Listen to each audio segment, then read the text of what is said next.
Togo, entre Pierre et Paul, il faut choisir. Publié le 15 avril 2023 par Miadjo. Le premier est un disciple de première heure. Il est la pierre sur laquelle le Christ construit son Église. C'est le saint parmi les hommes. Devant l'adversité, il trahit son maître avant de se ressaisir. Le second est un persécuteur acharné de Jésus, Satan en personne. Il se dresse contre les chrétiens durant de longues années. Miraculeusement, il retrouve la lumière sur le chemin de Damas. Dès lors, est-il devenu une vraie sentinelle du Seigneur? Je ne sais pas pourquoi je préfère Paul à Pierre. Peut-être parce que je ne suis pas trop proche de ceux qui font le saint et se salissent à la moindre difficulté. Je me rapproche de ceux qui se savent pécheurs, se repentent et ne pêchent pas. Va et ne pêche plus. Jean 8, 1 à 11. Cette parole biblique, je veux l'appliquer à un infatigable guerrier. Dr Agbeyome a été un taulier du RPT. C'est ainsi qu'il a occupé les postes les plus juteux et honorés du pays.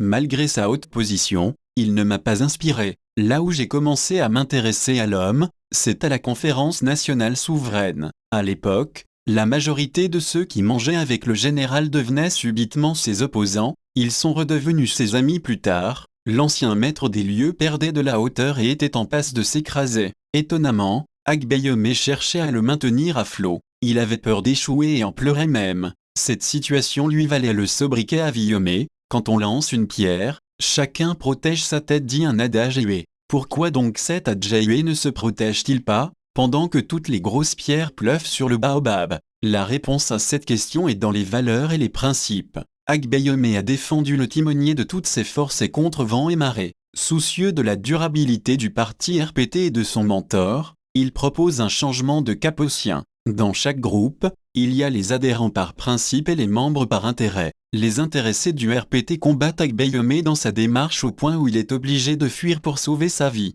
De retour de l'exil, il fait la prison, crée son parti, est choisi par Monseigneur et fait un score incroyable à la dernière présidentielle. Pour le faire taire, ses anciens amis lui tendent des milliards. Il refuse de se faire acheter, se met du côté de la vérité et prend une fois encore la clé des champs. Quand le combat devient dur, c'est alors que les durs combats, dit-on. Fatigué de 3 années de batailles terribles, à la queue leu se rendent des lieutenants, on les appellera les vichistes, mais lui, Agbeyome, se tient derrière son nouveau maître et continue de se battre. Un homme, c'est l'être qui a des principes et des valeurs. Qu'il pleuve ou qu'il neige, il les défend. En politique, c'est cet homme qui fait un grand homme d'État, car en réalité, un bon politicien est celui qui pense grand, fait croître les bénéfices de son peuple mais aussi s'impose à lui, le motive afin qu'il se relève et se libère. Agbeyome est resté loyal au président Yadema. Il a tout fait pour que son président renaisse de ses cendres. Comme Street Paul,